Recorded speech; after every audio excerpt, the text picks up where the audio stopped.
ورحمة الله وبركاته.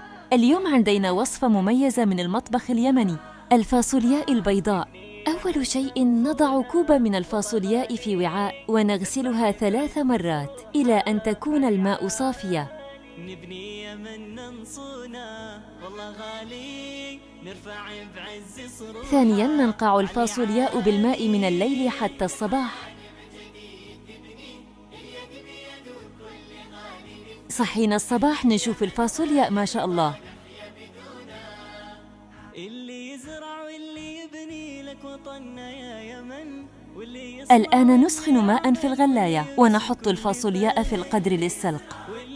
ممكن تحطوها بالضغط أو بالقدر إلى أن تنضج، وهنا بنشيل الرغوة الناتجة من فوران الفاصولياء حتى ما تتغير نكهتها.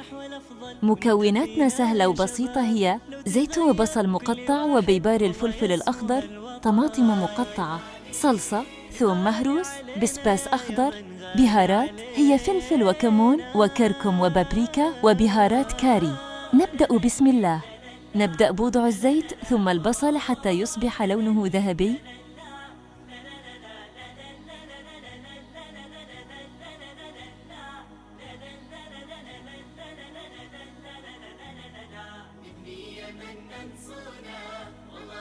ثم نضع الفلفل الأخضر ونحرك.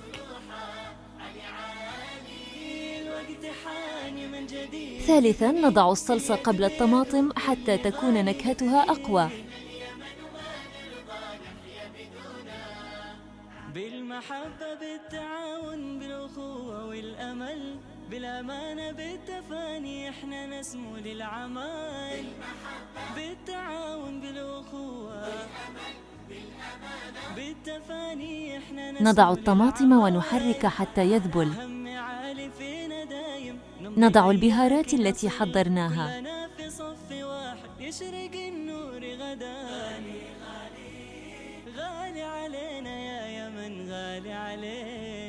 ثم الثوم والبسباس ونمزج حتى تتسبك الصلصة. نضع قليلاً من ماء الفاصولياء حتى ما تنشف الصلصة علينا، ونتركها من 2 إلى 5 دقائق. هنا حطيت ملح، والملح على حسب كمية الفاصولياء. شوفوا لازم ما نغير بالعزيمة يا شباب، كل فكرة كل عادة من خطية. هنا عندي دبس الفليفلة، وضعت قليلا منها وهذا اختياري. كل فكرة كل عادة من خطية للصواب. شعب واعي له حضارة ما يبالي بالصعاب، ما في فينا شي يفرق والتلاحم كالبدن. وأخيراً الفاصولياء هنا هرستها شوية علشان ما تكون خفيفة، والآن نضعها في الصلصة ونمزجهم.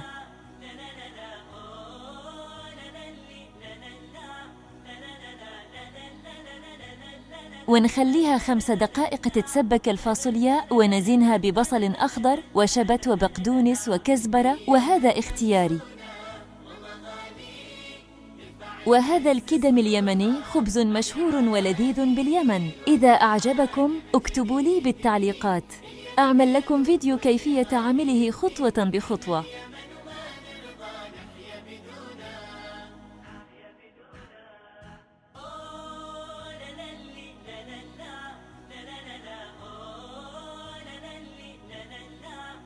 وكذا وصلنا إلى نهاية الفيديو. لا تنسوا الاشتراك ودعم بلايك وتفعيل الجرس ليصلكم كل جديد.